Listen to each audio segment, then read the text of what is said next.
Hello and welcome everyone back to the Powder Toy, and here I've got some interesting art of the Demon Core. If you don't know what the Demon Core was, it was basically a terrible incident in nuclear history where basically the core for a nuclear device was being tested by keeping the two halves apart with a screwdriver, and when it slipped and it closed, it went critical, causing large problems for the people in the room. Now, the interesting about the Powder Toy is that there's actually a little bit of nuclear physics if you've never played the game before, and we can actually build a nuclear core, and we can do kind of the same experiment. So here we have a container, and if we fill it, actually I'll do it from the top so that gravity isn't annoying because the plutonium doesn't actually stick together very well. If we open the top of this and we put a little bit of plutonium in, you'll notice that we do get neutrons, but okay, this is going to go critical. I made it way too big. But if we go ahead and we make it a little bit smaller and do the same thing with a sphere. All right, so if we set this to 1.5 pressure, we should get some neutrons created in the bottom here.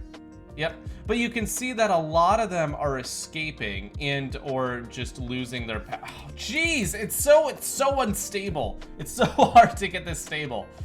Oh man, it may be easier to do this with deuterium instead of plutonium, just because plutonium is so unstable. All right, let's try it one more time with an even smaller core. Right, we're gonna go real small here and have a really big hole in the top for the neutrons to escape. This is pretty much the same problem they ran into. Once it goes critical, there is no stopping it. So you have to make sure it doesn't go critical in the first place. All right, here we go. Take three, everyone. All right, so hopefully we get neutrons which just escape. Otherwise, we're gonna have to open the top up a little bit more. There's not much else we can do. We gotta kind of try to keep this balanced. Okay, a little bit higher.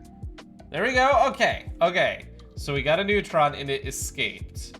Okay, let's see if we got another one and it escaped instead of going critical. And again. All right. So I think this here is stable. I think we got it. So these neutrons are being formed, but they aren't being bounced, right? They aren't being bounced around and being able to create more reactions because they decay before that's possible. And so this is stable. This is stable. We finally made a stable core here. Oh, so that almost went critical. That got very close to going critical, but you notice that because the top was opened, the neutrons were able to escape and it didn't go critical. But now let's go ahead and do basically the Demon Core experiment, which is let's close it a little bit more. All right, so now the hole on the top is smaller. So when we have the neutrons bouncing around in there, the chances of them escaping is significantly lower, and it went critical. I mean, it's just a crazy concept to think that people were limiting nuclear annihilation using a literal screwdriver. Like, the amount of unhinged is something you probably can't imagine. Now, there was a lot of pressure to do the experiments, so, and, you know, people have really poor risk assessment when it comes to things. Ceramic allows neutrons to pass through, which means it won't contain them and help them bounce around and go critical. Here's a demonstration of that. Granted, they will bounce back after they hit the edges of the world, so let's go ahead and turn off the edges of the world.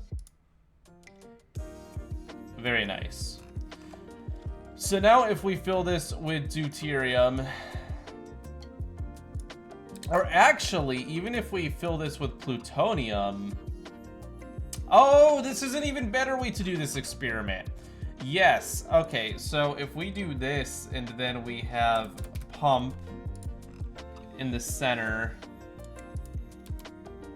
just for the sake of getting that pressure going.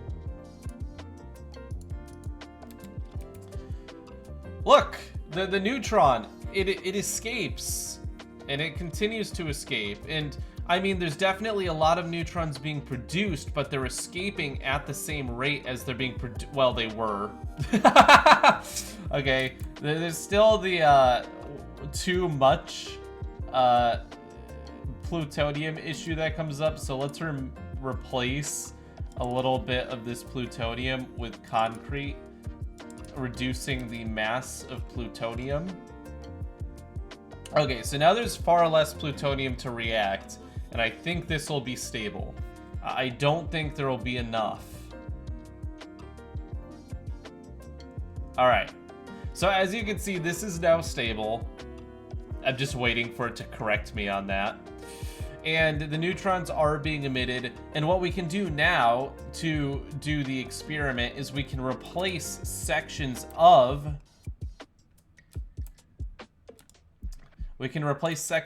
this sphere with titanium. Notably, I'm going to do these 4 sides so they will get reflected back. And honestly, I think even doing this tiny bit of titanium will be enough to get it to go critical. It's a lot harder in the real world to make it go critical than it is in the powder toy. But here we go. Yeah, look at the amounts of bouncing back we're getting now, and boom. Really, it does not take much. It does not take much at all. That's kind of the challenge of building a nuclear reactor in the powder toy. But getting something stable like this, where it's just, you know, we are definitely getting reactions where the neutrons are hitting the plutonium and breaking into more neutrons, but it's just not enough. It's not enough to set it off. But if we did something like putting it into a big box of oh, never mind. It went off there. Oh, wow. It's so angry. New design idea. If we go ahead and we do this. Let's do a square, actually. All of my recent creations have been circles, so I want to do something a little bit different. All right, let's go ahead and get our plutonium again. Fill her up.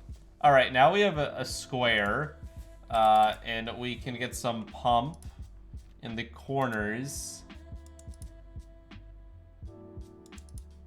Oh, what did you watch today, little Timmy? Oh, I watched Recreating the Demon Core. Yes. Yes, you did. I don't know, there's a lot of different ways to do this. I'm trying to think of some creative ones.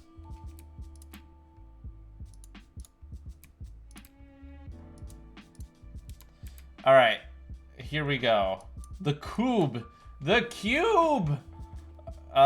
There, oh, look at that. It's generating a lot of neutrons, but I think it's too thin for it to go critical. Except occasionally a neutron will go like straight through the line, and then it has a good chance of creating more neutrons, but it's very rare for it to do so. But how we can actually cause this one to go off is simple. If we put a circle in the middle here, a reflector, then if the neutron goes towards the center, it'll bounce back out towards the outside. So I think that'll about double the risk. And then if we want to basically infinitely increase the risk, we can put another circle on the outside of it. Infinite risk sounds like the type of investment that's for me.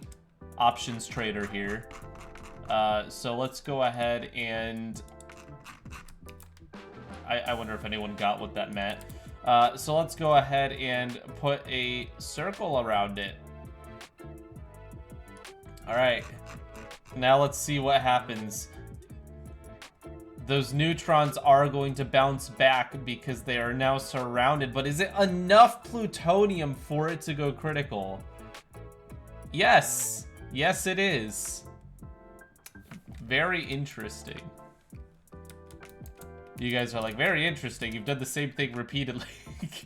You know what's gonna happen. Okay, perhaps I have an idea. I want to see how close. Oh god, I'm doing the thing they were doing.